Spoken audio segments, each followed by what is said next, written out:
പരീക്ഷണ ചിത്രങ്ങളെ മലയാളി ഓഡിയൻസ് അല്ലെങ്കിൽ നമ്മുടെ ഈ ഒരു ഇൻഡസ്ട്രി ഒരുപാട് തിയേറ്ററിൽ വിജയിപ്പിച്ചിട്ടില്ല. പക്ഷെ OTT റിലീസ് ചെയ്ത് കഴിഞ്ഞപ്പോൾ അത് വേൾഡ് മാർക്കറ്റിലോട്ടൊക്കെയാണ് അത് പോകുന്നത്. ആണെങ്കിൽ കൂടെ തിയേറ്ററുകൾക്ക് നൽകാൻ പറ്റുന്ന ഒരു എക്സ്പീരിയൻസ് അത് OTT നൽകാൻ പറ്റില്ല. അപ്പോൾ ഇതിൻ്റെ അകത്തെന്ന് പറഞ്ഞു കഴിഞ്ഞാൽ ഈ തിയേറ്ററിൽ പോകുന്നതിനകത്ത് ഒരു സൈക്കോളജി വർക്കൗട്ടാണ്. പിന്നെ OTTകൾ വന്നതുകൊണ്ട് ഒരുപാട് കണ്ടന്റുകൾ പ്രേക്ഷകരിലോട്ട് എത്തുന്നുണ്ട്.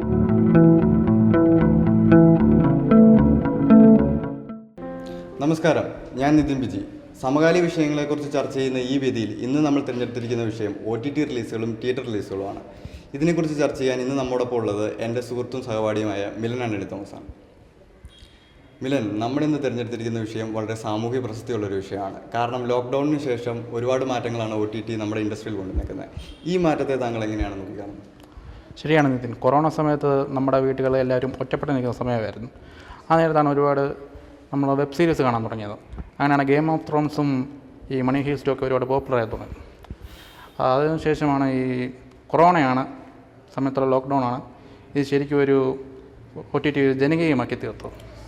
അപ്പോൾ നമ്മൾ ഇതിൻ്റെ ഒരു ചരിത്രം നോക്കുകയാണെങ്കിൽ മിലൻ, അതായത് പണ്ട് നാടകങ്ങൾ അരങ്ങേറിയ ഒരു കാലം ഉണ്ടായിരുന്നു. അന്ന് ആ നാടകങ്ങൾ അരങ്ങേറിയ കാലത്ത് സിനിമകളും തിയേറ്ററുകളും വരുന്നത് നാടകങ്ങൾക്കൊരു ഭീഷണിയായി മാറിയിരുന്നു.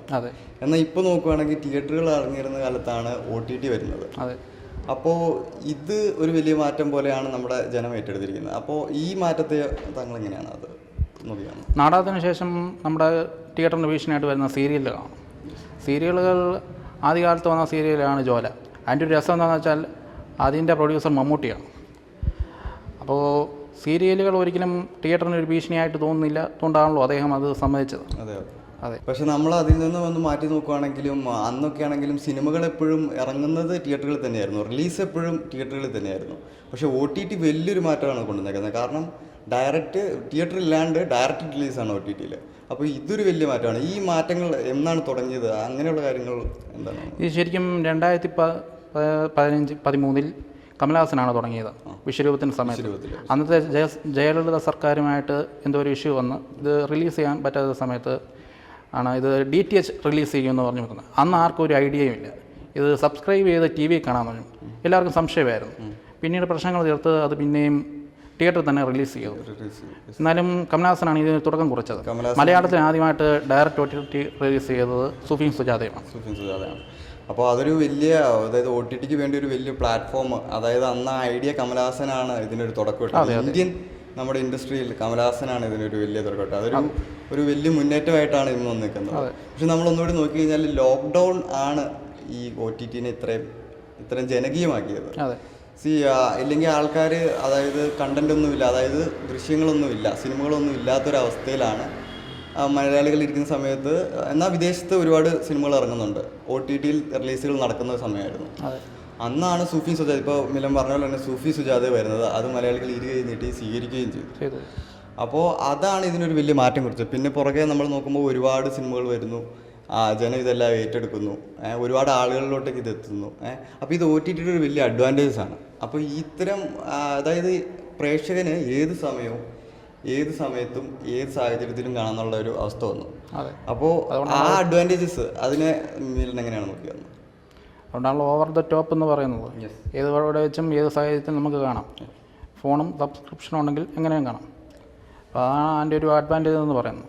അതെ, അത് ഏത് സമയത്തും കാണാം. എന്നാൽ ആ ലിമിറ്റേഷൻ ഇല്ല. നമ്മൾ നോക്കുകയാണെങ്കിൽ ഇപ്പോൾ ഒരു സബ്സ്ക്രിപ്ഷൻ എടുത്തു കഴിഞ്ഞാൽ ഒരു മാസം 4 റിലീസുകളൊക്കെ വരുന്നുണ്ട്. അപ്പോൾ ഒരു മൂവി ടിക്കറ്റിൻ്റെ ചാർജിൽ നമുക്ക് ഒരുപാട് സിനിമകൾ കാണാം. അത് ഈ സമയം ഭയങ്കര അവൈലബിലിറ്റി ഉള്ളതാണ്. കുറച്ചുകൂടി പ്രേക്ഷകന് ഈസി ആകുന്നു. ഒരു എഫോർട്ടും എടുക്കാണ്ട് ഈ കാര്യങ്ങൾ നീക്കാൻ വേണ്ടി ഭയങ്കര ഒരു ഇമ്പാക്റ്റാണ് നമ്മുടെ ഉള്ളിലോട്ട് ഇത് കൊണ്ടുവന്നേക്കുന്നത്. പക്ഷേ ഇതിൽ നമുക്ക് തിയേറ്ററുകളുടെ ഒരു പോരായ്മകൾ കാണുന്നത് എവിടെയാണെന്ന് വെച്ച് കഴിഞ്ഞാൽ തിയേറ്ററുകൾക്കൊരു സ്ഥിരം പാറ്റേൺ ഉണ്ട്. കാരണം ആ ഒരു പാറ്റേണിൽ നിന്നാണ് സിനിമകൾ വിജയിക്കുന്നത്. ഇത്തിരി ക്ലിയർ ആയിട്ട് പറയുകയാണെങ്കിൽ ഇപ്പോൾ ആട് പോലുള്ള സിനിമകൾ അതൊരു പരീക്ഷണ ചിത്രമാണ്. ആടൊരു പരീക്ഷണ ചിത്രമാണ്. അപ്പോൾ പരീക്ഷണ ചിത്രങ്ങളെ മലയാളി ഓഡിയൻസ് അല്ലെങ്കിൽ നമ്മുടെ ഈ ഒരു ഇൻഡസ്ട്രി ഒരുപാട് തിയേറ്ററിൽ വിജയിപ്പിച്ചിട്ടില്ല. എപ്പോഴൊക്കെ പരീക്ഷണ ചിത്രങ്ങൾ വരുന്നു അപ്പോഴെല്ലാം അതൊരു ഫ്ലോപ്പ് എന്നുള്ള രീതിയിലാണ്. അതാണ്. പക്ഷേ ഇത് മിനി സ്ക്രീനുകളിലെത്തി ആൾക്കാരിലോട്ടേക്ക് എത്തിക്കഴിഞ്ഞപ്പോൾ ഇത് ഭയങ്കര ഹിറ്റാകുന്നു. ആൾക്കാരുടെ ഉള്ളിൽ ഭയങ്കര ഒരു വരവേൽപ്പാണ് ഉണ്ടായിരുന്നത്. അപ്പോൾ അതിനൊരു കാരണം എന്താണെന്നായിരിക്കും മിലൻ വിചാരിക്കുന്നത്? തിയേറ്ററുകൾ പുറത്ത് ആണ് ഇത് ജനകീയമായത്, ആട് പോലത്തെ സിനിമ. അതുകൊണ്ടാണ് ആട് 2 തിയേറ്ററിൽ വിജയമായത്. അതൊരു ഒരു ഡീറ്റെയിലി അത് മാർക്കറ്റ് ചെയ്യാൻ പറ്റി. അതാണ് അങ്ങനെ ചെയ്യേണ്ടത്. പക്ഷേ അപ്പോൾ അവിടെയാണ് നമ്മുടെ ഈ OTT ഒരു വലിയ കടന്നുവരവിൻ്റെ ഒരു വലിയ അഡ്വാൻറ്റേജ് വരുന്നത്. പരീക്ഷണ ചിത്രങ്ങൾ വീണ്ടും വീണ്ടും വന്നുകൊണ്ടിരിക്കുകയാണ്. അപ്പോൾ ഇത് പ്രൊഡ്യൂസേഴ്സിനെ സംബന്ധിച്ചോളം ഒരു നല്ല, ഇപ്പോൾ തിയേറ്ററിൻ്റെ ഒരു പ്രശ്നമല്ല, ഒരു ഡിസഡ്വാൻറ്റേജ് എന്താണെന്ന് വെച്ചാൽ ഇത്തരം വിജയിച്ച ചിത്രങ്ങൾ ഒരു പാറ്റേൺ ഉണ്ട്. അതായത് പരീക്ഷണ ചിത്രങ്ങളല്ലാണ്ട് സ്ഥിരം കടന്നു വരുന്ന ഒരു പാറ്റേൺ ഉണ്ട്. ഈ പാറ്റേൺ ഏത് നല്ല ഡയറക്ടറാണെങ്കിലും ഈ പാറ്റേണിൽ നിന്ന് മാറി പ്രൊഡ്യൂസ് ചെയ്യാൻ പ്രൊഡ്യൂസർക്കൊരു അവർക്കൊരു അതിൽ ഒരു പ്രശ്നമുണ്ട്. അതായത് തിയേറ്ററിൽ വിജയിക്കണമല്ലോ, പരീക്ഷണ ചിത്രം എന്താണെങ്കിലും തിയേറ്ററിൽ വിജയിക്കുകയില്ല. അപ്പോൾ ആ സാഹചര്യം മാറി വരുന്നത് OTT കാണാം. കാരണം പരീക്ഷണ ചിത്രങ്ങൾ വരുന്നു, അത് കൂടുതൽ ആൾക്കാരിലോട്ടേക്ക് എത്തുക എന്നുള്ളതാണ് ആ ഡയറക്ടർ ഉദ്ദേശിക്കുന്നത് OTT റിലീസുകളിൽ. അപ്പോൾ OTT റിലീസ് അങ്ങനെ ഒരു വലിയ സാധ്യതയാണ് മുന്നോട്ട് വെക്കുന്നത്. അപ്പോൾ ആ സാധ്യതകൾ എങ്ങനെ ആണ് നോക്കുന്നത്? ഇതിൻ്റെ സാധ്യത കൂടുതലും പ്രയോജനപ്പെടുത്താൻ പോകുന്നത് പുതുമുഖങ്ങളാണ്. അവർക്ക് മികച്ച കണ്ടൻറ്റുകൾ മിനിമം ബജറ്റിൽ ഈ ആമസോൺ അല്ലെങ്കിൽ നെറ്റ്ഫ്ലിക്സ് പോലത്തെ അങ്ങനത്തെ ഒരു പ്ലാറ്റ്ഫോമിനെ കൺവിൻസ് ചെയ്യാൻ കാണിക്കുകയാണെങ്കിൽ അവർക്ക് ഈസിലി ആയിട്ട് അത് പ്രൊഡ്യൂസ് ചെയ്യാനും മാർക്കറ്റ് ചെയ്യാനും സാധിക്കുന്നു. അത് വേൾഡ് വൈഡ് അതിൻ്റെ റീച്ച് പോകുന്നു, ആ കണ്ടൻറ്റ് നല്ലതാണെങ്കിൽ. അതെ, നമ്മൾ മിന്നൽ മുരളിയൊക്കെ നോക്കുകയാണെങ്കിൽ അത് ബേസിൽ ജോസഫിനെ സംബന്ധിച്ചിടത്തോളം അത് ഇവിടെ ഇറങ്ങുമായിരുന്നെങ്കിൽ അത് നമ്മുടെ ഈ ഒരു പ്രഷർ ഉള്ളിൽ തന്നെ നിന്നേനെ, തിയേറ്റർ റിലീസ് ചെയ്യുകയാണെങ്കിൽ അങ്ങനെ നിന്നേനെ. പക്ഷേ OTT റിലീസ് ചെയ്ത് കഴിഞ്ഞപ്പോൾ അത് വേൾഡ് വൈഡിലോട്ടേക്ക്, വേൾഡ് മാർക്കറ്റിലോട്ടേക്കാണ് അത് പോകുന്നത്. ഇന്ത്യയിലുള്ള പല ഡയറക്ടേഴ്സ് കണ്ടു, പല ആൾക്കാർ കണ്ടു.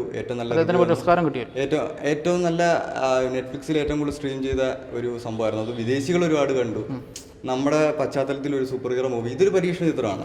ഇത് എടുക്കാൻ അവരെ പ്രചോദനമായത് ഇത്തരം OTT പ്ലാറ്റ്ഫോം ഇതിനൊരു ബേസ് ഇടാൻ ഭയങ്കര ഒരു ഹെൽപ്പ് ചെയ്ത് കൊണ്ടുവന്നിട്ട്. ഇതിനകത്ത് തിയേറ്ററുകളിൽ നമ്മൾ കണ്ടൊരു പോരായ്മ എന്ന് വെച്ച് കഴിഞ്ഞാൽ, അതായത് തിയേറ്ററുകളിൽ പടങ്ങൾ വിജയിക്കണമെങ്കിൽ അതിനൊരു നല്ല ക്രൂ വേണം, നല്ലൊരു ഡയറക്ടറിൻ്റെ പടം വേണം, നല്ലൊരു നടൻ വേണം, നല്ലൊരു ബാക്കി ഘടകങ്ങളെല്ലാം വേണം, നല്ലൊരു മ്യൂസിക് ഡയറക്ടർ വേണം. ഇത്തരം കാര്യങ്ങൾ നോക്കിയാണ് പ്രേക്ഷകർ തിയേറ്ററുകളിലോട്ട് പോകുന്നത്. ഇത്തരം ആർട്ടിസ്റ്റുകളിലുള്ളൊരു വിശ്വാസമാണ്. അപ്പോൾ പുതുമുഖമായിട്ട് വരുന്ന ഡയറക്ടറുകൾക്ക് ഇത് ഭയങ്കര ഒരു പ്രശ്നമാണ്. അതായത് അവരെല്ലാ ടീമും പുതിയതായിട്ട് കൊണ്ടുവന്നാലും ടാലൻറ്റിൽ കുറവെന്നല്ല അർത്ഥം. പുതിയതായിട്ട് ഒരു ഡയറക്ടറിന് കയറി വരാൻ ഇമ്പ്രൂവ് ചെയ്യണം. അതായത് പുതിയതായിട്ടൊരു ഡയറക്ടറിന് കയറി വരാൻ ഏറ്റവും എളുപ്പം OTT അവർക്കൊരു ഏറ്റവും നല്ലൊരു മാർഗ്ഗം അവരുടെ മുന്നോട്ടേക്ക് വെക്കുന്നുണ്ട്. ഇപ്പം മലയാളത്തിൽ ഒരുപാട് വെബ് സീരീസുകൾ വരുന്നുണ്ട്. ഇത് പുതിയൊരു ദൃശ്യ സംസ്കാരത്തിനാണ് വഴിതെളിച്ചിരിക്കുന്നത്.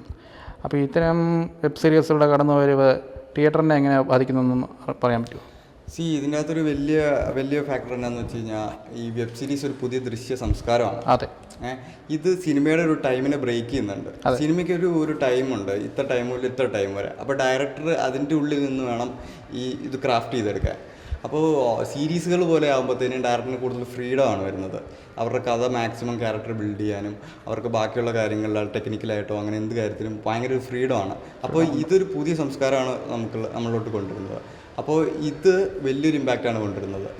നമ്മുടെ ഇൻഡസ്ട്രി ഡൈവേഴ്സ് ആവുക ചെയ്യുന്നത്. സിനിമയിൽ മാത്രം ഒതുങ്ങിക്കൊണ്ടിരുന്ന നമ്മുടെ ഇൻഡസ്ട്രി ഇപ്പോൾ സീരീസുകളോട്ട് വന്നു. വെബ് സീരീസൊക്കെ എത്രയോ കാലങ്ങൾക്ക് മുമ്പ് വിദേശികളും ഈവൻ ഹിന്ദിയിൽ തന്നെ വന്നിട്ട് എത്രയോ കാലമായി. ഇതുവരെ മലയാളികൾ തൊടാത്ത ഒരു ഏരിയ ആയിരുന്നു. അതായത് തമിഴ് വരെ ടച്ച് ചെയ്ത് നിന്നിരുന്നവരാണ്. അത് തമിഴ് ലാംഗ്വേജിൽ വരെ ഉണ്ടായിരുന്ന സംഭവം ഇപ്പോഴാണ് മലയാള സിനിമയിലോട്ടേക്ക് വരുന്നത്. അപ്പോൾ ഇതൊരു വലിയ ടൈം ബ്രേക്ക് ചെയ്യുന്ന ഒരു മൊമെൻ്റാണ്. പുതിയ ഇൻഡസ്ട്രി വീണ്ടും വലുതാവുകയാണ്, വലിയ ഡൈവേഴ്സ് ആവുകയാണ്. അപ്പോൾ ഇത് വലിയൊരു ഇമ്പാക്റ്റാണ് നമ്മുടെ. മാത്രമല്ല സെൻസർഷിപ്പിൻ്റെ ഒരു പ്രശ്നവും. അതെ, സെൻസർഷിപ്പ് തിയേറ്ററുകളെക്കാളും എങ്ങനെ വേണമെങ്കിലും ഒരു ഫ്രീഡം ഉണ്ട് എന്നുള്ള പറഞ്ഞ സത്യം തന്നെയാണ്. ഡയറക്ടറിന് അയാളുടെ സ്വന്തം ക്രാഫ്റ്റ് അയാളുടെ ഫ്രീഡത്തിനനുസരിച്ച് ക്രാഫ്റ്റ് ചെയ്യാനുള്ള ഒരു വലിയൊരു എല്ലാ സ്പേസും ഉണ്ട്.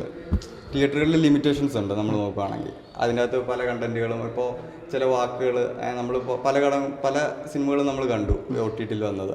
അത് ഡയറക്ടർ എന്താണോ ഉദ്ദേശിക്കുന്നത് അത് കൃത്യമായി കൺവേ ചെയ്യാൻ ഈ സെൻസർഷിപ്പിൻ്റെ ബാരിയറുകളെ ബ്രേക്ക് ചെയ്ത് OTTയിൽ അതിനൊരു അവസരമുണ്ട്. OTTയിൽ ഇത്രയധികം മാറ്റങ്ങൾ വന്നു. പ്രേക്ഷകർക്ക് പുതിയൊരു ദൃശ്യാനുഭവമാണ് ഇത് നൽകിയിരിക്കുന്നത്. അപ്പോൾ ഇത് തിയേറ്ററുകളുടെ നിലനിൽപ്പിനെ എങ്ങനെ ബാധിക്കുന്നതാണ് നിതിൻ കാണുന്നത്? ഇതിൻ്റെ അകത്ത് നമ്മൾ മനസ്സിലാക്കേണ്ട ഒരു കാര്യം എന്ന് പറഞ്ഞു കഴിഞ്ഞാൽ, OTT ഇത്തരം ഡൈവേഴ്സ് ആണെങ്കിൽ കൂടെ തിയേറ്ററുകൾക്ക് നൽകാൻ പറ്റുന്ന ഒരു എക്സ്പീരിയൻസ് അത് OTT നോക്കാൻ പറ്റില്ല. അതിൻ്റെ സൗണ്ട് ആണെങ്കിലും അതിൻ്റെ ബാക്കി എല്ലാ ഫാക്ടേഴ്സിലാണെങ്കിലും ഇതിൻ്റെ ഒരു ഡിസ്ട്രാക്ഷൻ ഇല്ലാണ്ട് നമ്മൾ ഫുൾ ടൈം സിനിമ ഇരുന്ന് കാണുകയാണ്. അപ്പോൾ ഈ ഒരു ഫീല് ഇത് തിയേറ്ററുകൾക്ക് മാത്രം കൊടുക്കാൻ പറ്റുന്ന ഒരു സംഭവമാണ്. സിനിമ ആദ്യം ശബ്ദമില്ലാണ്ടാണ് സിനിമ ആദ്യം തുടങ്ങുന്നത്. അവിടെ നിന്ന് സിനിമ എന്ന് വളർന്ന് വികസിച്ച് എവിടെ വന്ന് നിൽക്കുമെന്ന് നമ്മൾ നോക്കണം. IMAX 3D ഈ എക്സ്പീരിയൻസുകളൊക്കെ തിയേറ്ററിൽ മാത്രം 4K എത്ര ഏത് ക്വാളിറ്റി. അപ്പോൾ ഈ ഒരു രീതിയിൽ എത്തി നിൽക്കുവാണ്. ഇതൊരിക്കലും കോംപ്രമൈസ് ചെയ്യാൻ പറ്റില്ല. അപ്പോൾ എക്സ്പീരിയൻസ്ഡ് ആയ പടങ്ങൾ അനുഭവങ്ങൾക്ക് വേണ്ടി ഇറങ്ങുന്ന പടം എപ്പോഴും തിയേറ്ററുകൾ. അപ്പോൾ തിയേറ്ററുകളുടെ നിലനിൽപ്പിന് ഇതൊരിക്കലും ബാധിക്കുന്ന ഒരു കൺസെപ്റ്റ് അല്ല. അത് നമ്മളിപ്പോൾ FDFS അതൊക്കെ നോക്കിക്കഴിഞ്ഞാൽ അറിയാലോ. FDFSൻ്റെ കാര്യം പറയുകയാണെങ്കിൽ ഇപ്പോൾ വിജയുടെ മാസ്റ്റർ അതിന് OTT-ൽ 150 കോടി രൂപയുടെ ഓഫർ ഉണ്ടായിരുന്നു. പക്ഷേ വിജയ് സമ്മതിച്ചില്ല. കാരണം OTT റിലീസ് ചെയ്തിട്ട് കാര്യമില്ല. ആ പടം FDFS ആയിട്ട് തിയേറ്ററിൽ റിലീസ് ചെയ്താലേ കാര്യമുള്ളൂ. 50% ഓക്യുപ്പൻസി ഉള്ളായിരുന്നു. എന്നിട്ട് പോലും ആ പടം 150 കോടി മേളെ കളക്ട് ചെയ്യുകയും ചെയ്തു. അപ്പോൾ അതാണ് ഇത്തരം ബിഗ് ബഡ്ജറ്റ് പടങ്ങൾ എപ്പോഴും തിയേറ്റർ തന്നെയാണ് ഒരു വലിയ ബിസിനസ്. ഇതിനകത്ത് സൂപ്പർതാര സിനിമകൾക്ക് തിയേറ്റർ തന്നെയാണ്. ഇപ്പൊ നമ്മൾ തമിഴിൽ നോക്കുകയാണെങ്കിൽ വിജയ് അതേപോലെ രജനികാന്ത് പടങ്ങളൊന്നും തന്നെ OTT വന്നിട്ടില്ല. കാരണം അവർക്കൊരു മാർക്കറ്റ് ഉണ്ട്. ആ മാർക്കറ്റ് അവരുടെ ഒരു ടാർഗറ്റ് അച്ചീവ് ചെയ്യാൻ എപ്പോഴും തിയേറ്ററാണ്. ഇതൊക്കെ ഹ്യൂജ് ഫാൻ ബേസ് ആണ് അവരുടെ. ഫാൻ ബേസ് ആണ്. ഇപ്പൊ ഏറ്റവും കൂടുതൽ റവന്യൂ ഉണ്ടാക്കുന്നത് എപ്പോഴും തിയേറ്ററുകളിൽ നിന്നാണ് സിനിമ ഇൻഡസ്ട്രിക്ക്. അതായത് ഒരു കുടുംബത്തിന്റെ ഒരു ദിവസത്തെ എൻജോയ്മെന്റ് ആണ് ഒരു സിനിമ എന്ന് പറയുന്നത്. അവര് യാത്രാ ചെലവ് തൊട്ട് തിയേറ്റർ ടിക്കറ്റ്, സ്നാക്സ്, പിന്നെ ഒരു കുടുംബമായിട്ട് ഫാമിലി കാണുമ്പോൾ ഹോട്ടലിലെ ഫുഡ്, തിരിച്ചുള്ള ചെലവ് ഒരുപാട് ആൾക്കാർക്ക് ബെനിഫിറ്റ് ആവും. ഒരാൾ പോകുമ്പോൾ തിയേറ്റർ ഉടമകൾക്ക് തന്നെയല്ല അതിന്റെ ചുറ്റിപ്പറ്റിയുള്ള എത്രയോ പേർക്ക് അതിന്റെ ഉപകാരം ഹെൽപ്പ് ആവുന്നു. അപ്പൊ ഇത്തരം കാര്യങ്ങളൊന്നും OTT വരുന്നില്ല. ഇല്ല. അപ്പോൾ അതൊരു ഡിസഡ്വാൻറ്റേജ് ആണ്. OTT ഒരു തുക കൊടുത്ത് അവർ സ്വന്തമാക്കുന്നു. മറ്റേന്ന് പറഞ്ഞാൽ തിയേറ്റർ ഉണ്ട്, എക്സ്ട്രിബ്യൂട്ടേഴ്സ്, അങ്ങനെ ഒരുപാട് മേഖലയൊക്കെ ഒരുപാട് ആൾക്കുണ്ട്. അപ്പോൾ ഇത് OTT-യോടുള്ള ഒരു എതിർപ്പ് ഇത്തരം ആളുകളിൽ നിന്നും വരും. അതെ, OTT theatre area OTT cover ചെയ്യുമോ എന്നുള്ള ഭയത്തോടെയാണ് ഇത്ര എതിർപ്പുകൾ വരുന്നത്. അപ്പോൾ അതൊരു വലിയ ഫാക്ടറാണ്. അപ്പോൾ പക്ഷേ തിയേറ്ററുകൾ തരുന്ന അനുഭവങ്ങൾ അതൊരിക്കലും OTT-ക്ക് തരാൻ പറ്റത്തില്ല. ഒരിക്കലുമില്ല. അതിപ്പോൾ എത്രയോ പടങ്ങൾ നമുക്ക് എക്സാമ്പിൾ ഉണ്ട്. ഇപ്പോൾ അവതാർ ആണെങ്കിലും ഇപ്പം ഇറങ്ങിയ ജയിലർ, ഇതൊക്കെ ആൾക്കാർ തിയേറ്ററിൽ ആഘോഷമാക്കുന്ന പടങ്ങളാണ്. ഓപ്പൺ ഹൈമർ എന്നൊക്കെ പറഞ്ഞാൽ തിയേറ്റർ എക്സ്പീരിയൻസിന് വേണ്ടി അങ്ങനെ IMAX ബോംബ് ബ്ലാസ്റ്റിംഗ് ഒക്കെയുള്ള എലമെന്റുകൾ എന്ന് പറഞ്ഞാൽ അത്രയും അതിന് അത്രയും വലിയ അനുഭവങ്ങൾ നൽകുന്നു. ഇതൊരിക്കലും OTT-ക്ക് നൽകാൻ പറ്റില്ല. പക്ഷേ കണ്ടന്റ് വൈസ് ഇത്ര അനുഭവങ്ങളില്ലാത്ത നോർമൽ പടങ്ങൾ OTT-ൽ ഇത്തരം ഒരു OTT-യുടെ കോമ്പറ്റീഷൻ നിലനിൽക്കുമ്പോൾ തിയേറ്ററിൽ ഇറങ്ങുന്ന പടങ്ങൾ, അതായത് നമ്മൾ പറഞ്ഞല്ലോ എക്സ്പീരിയൻസുകൾ നൽകുന്ന പടങ്ങൾ, ഇത് കൂടുതൽ മികച്ചതാക്കാൻ ഡയറക്ടർമാർക്കും പ്രൊഡ്യൂസർക്കും ഒരു പുഷ് ഉണ്ടാവും. അവരത് കൂടുതൽ അതൊരു ടാർഗറ്റ് ചെയ്യുന്ന രീതിയിൽ കൂടുതൽ ഒരു കോമ്പറ്റീഷൻ, അത് പ്രൊഡ്യൂസറിനെയും ഡയറക്ടേഴ്സിനെയും പുതിയ നല്ല നല്ല കണ്ടന്റുകൾ ഉണ്ടാകാൻ പ്രേക്ഷകനൊരു പുതിയ ദൃശ്യാനുഭവം ഉണ്ടാക്കാൻ ഇത് ഇൻഡസ്ട്രിക്ക് ഏറ്റവും കൂടുതൽ ബെനിഫിറ്റ് ഉണ്ടാവും. കൂടുതൽ നല്ല പടങ്ങൾ ഒരു കോമ്പറ്റീഷൻ വരുമ്പോഴാണല്ലോ. ഇപ്പൊ നമ്മള് 2 ഹോട്ടലുണ്ടെങ്കിൽ 2 ഹോട്ടലുകാർ തമ്മിൽ അതിൽ മത്സരബുദ്ധി ഉണ്ടാകുന്ന ഒരു സംഭവം തന്നെ ഇവിടെ ഹെൽത്തി കോമ്പറ്റീഷൻ ആയിരിക്കണം. ആ ടൈറ്റ് കോമ്പറ്റീഷൻ ആയിരിക്കും. കാരണം തിയേറ്ററുകൾക്ക് നൽകാൻ പറ്റും, OTT-നേക്കാൾ കൂടുതൽ നൽകാൻ പറ്റുന്നത് ഇത്തരം അനുഭവങ്ങളാണ്. ഈ അനുഭവങ്ങളെ മികച്ചതാക്കാൻ എപ്പോഴും ഡയറക്ടേഴ്സും പ്രൊഡ്യൂസേഴ്സും ശ്രമിച്ചുകൊണ്ടിരിക്കും. ഇത് വളരെ ഒരു ബെനിഫിറ്റ് ആയിട്ടുള്ള കാര്യമാണ് തിയേറ്ററുകളെ സംബന്ധിച്ചാണ്. അപ്പോൾ എൻ്റെ ഒരു നിരീക്ഷണത്തിൽ നോക്കുകയാണെങ്കിൽ ഇനിയിപ്പോൾ സിനിമകൾ, അതായത് സിനിമകളുടെ റിലീസുകൾ രണ്ടായിട്ട് ഒരു തിരിക്കും. അതായത് നോർമൽ പടങ്ങൾ, ഇത്രയും മാസ് പടങ്ങളല്ലാണ്ട് മറ്റു പടങ്ങൾ എല്ലാം OTT-കൾ കയ്യേറുമെന്നല്ല, OTT-കൾ വന്നാലും കുഴപ്പമില്ല, തിരക്കേടില്ല. പക്ഷേ ഇത്തരം നല്ല മാസ് പടങ്ങൾ അല്ലെങ്കിൽ തിയേറ്റർ എക്സ്പീരിയൻസ് ഉള്ള പടങ്ങൾ എപ്പോഴും അത്തരം പടങ്ങളായിട്ട് ആകാൻ ഒരു ചാൻസ് ഉണ്ട്, ഒരുപാട് ചാൻസ് നിലനിൽക്കുന്നുണ്ട് ഇതിൽ. അപ്പം നിതിൻ പറഞ്ഞ പോലെ ഇനി സിനിമകൾ 2 കാറ്റഗറിയിലോട്ട് മാറാൻ പോവാണ്. ഒന്ന് തിയേറ്ററിൽ എക്സ്പീരിയൻസ് ഉണ്ട്, മറ്റേത് OTT-യിലോട്ടും. തിയേറ്റർ എക്സ്പീരിയൻസ് എന്ന് പറയുമ്പോൾ മികച്ച ദൃശ്യാനുഭവം, ഈ ഓപ്പൺ ഹൈമർ, അവതാർ അങ്ങനത്തെ സിനിമകൾക്ക് വേണ്ടിയിട്ട്. OTT എന്ന് പറയുമ്പോൾ പുതുമുഖങ്ങൾക്ക് വേണ്ടി അല്ലെങ്കിൽ ചെറിയ ഫീൽ ഗുഡ് പടങ്ങൾ, അങ്ങനത്തെ മിനിമം ബജറ്റിലൊരു നല്ലൊരു കണ്ടന്റുകൾ. അങ്ങനത്തെ. അപ്പോൾ ഇതിൻ്റെ അകത്തെന്ന് പറഞ്ഞു കഴിഞ്ഞാൽ ഈ തിയേറ്ററിൽ പോകുന്നതിനകത്ത് ഒരു സൈക്കോളജി വർക്കൗട്ടാണ്. ഇപ്പോൾ നമ്മൾ നോക്കുകയാണെങ്കിൽ ഇപ്പോൾ ഫുട്ബോൾ സ്റ്റേഡിയം, ശരിക്കും ഫുട്ബോളിന്റെ ഏറ്റവും നല്ലൊരു ദൃശ്യം ലഭിക്കുന്നത് TV കാണുന്ന ആൾക്കാർ. അതിന്റെ ഓരോ ഷോട്ടുകൾ, അവിടെ ഗോൾ അടിക്കുന്നത്, അവിടെ സ്റ്റേഡിയത്തിൽ ഇരിക്കുന്നവൻ കാണുന്നത് എന്താണ്, ഒരു വ്യക്തമല്ലാത്ത കുറെ ആൾക്കാർ ഒരു പൊട്ടുപോലെ ഓടുന്നത്, ഇതാണ് കാണുന്നത്. അതെ. അപ്പോൾ ആൾക്കാർ ഇരട്ടി തുകയും കൊടുത്ത് അവിടെ പോയിരുന്നത് കാണുക. എന്തുകൊണ്ട് അതിപ്പോ അവർക്ക് ആ ഒരു എനർജി, ആ ക്രൗഡിന്റെ ഒരു എനർജി ഫീൽ ആൻഡ് ടച്ച് ചെയ്യാൻ, ആ കളി ഏറ്റവും നന്നായിട്ട് ഫീൽ ആൻഡ് ടച്ച് ചെയ്യാൻ വേണ്ടിയാണ് അവർ അവിടെ പോകുന്നത്. അപ്പോൾ ഇത് ഇങ്ങനൊരു സൈക്കോളജി ഇതിനുള്ളിൽ വർക്കൗട്ട് ആവുന്നുണ്ട്. അപ്പോൾ ഇത് ഒരിക്കലും OTT നൽകാൻ പറ്റുന്ന ഒരു സംഭവമല്ല. ഇത് ഒരു സിനിമയുടെ ആസ്വാദനത്തിന്റെ തലത്തിൽ നിന്ന് നോക്കണം. ഇപ്പോൾ നമ്മൾ ഒരു ഉദാഹരണത്തിന് പറയുവാണെങ്കിൽ, ഒരു പഠനത്തിന് വേണ്ടി നമ്മൾ നടത്തുന്ന ഒരു മ്യൂസിയത്തിന്റെ ഉള്ളിൽ നമുക്കൊരിക്കലും ഒരു കൂട്ടത്തോടെ പോകേണ്ട ആവശ്യമില്ല. മ്യൂസിയം തന്നെ പോയി എൻജോയ് ചെയ്യുക, അല്ലെ തന്നെ എൻജോയ് ചെയ്യാനും തന്നെ മനസ്സിലാക്കാനുള്ള ഒരു ഓപ്പർച്യൂണിറ്റിയാണ്.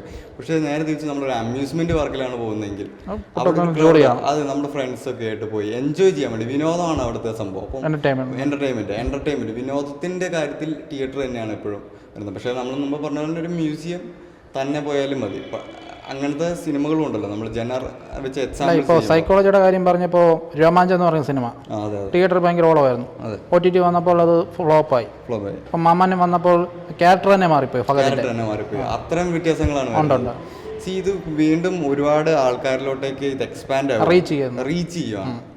ഇത് നമ്മുടെ ഈ ഒരു ഓഡിയൻസ് തിയേറ്റർ, മലയാള സിനിമ റിലീസ് ചെയ്യുന്ന തിയേറ്ററിന്റെ ഉള്ളിൽ തന്നെ നിൽക്കുന്നതിൽ നിന്ന് പിന്നെ എലാബറേറ്റ് ആവുകയാണ്. അപ്പോൾ ഇത് ശരിക്കും പറഞ്ഞു കഴിഞ്ഞാൽ ഒരു ടെക്നിക്കലായിട്ടുള്ള ഒരു അപ്ഡേഷനാണ്.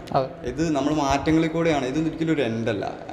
ഇപ്പോൾ നമ്മളിപ്പോൾ ഒരു എക്സാമ്പിൾ എടുക്കുവാണെങ്കിൽ സൊമാറ്റോയുടെ കേസ് തന്നെയാണെങ്കിൽ എന്താ, ആൾക്കാർ ഹോട്ടലിൽ പോയി ഭക്ഷണം കഴിച്ചുകൊണ്ടിരുന്നതാണ്. ഇത് സൊമാറ്റോ ചെയ്തതെന്ന് വെച്ചാൽ ആ ഹോട്ടലിലെ ഭക്ഷണം ഇവരുടെ കയ്യിലെത്തിച്ചു.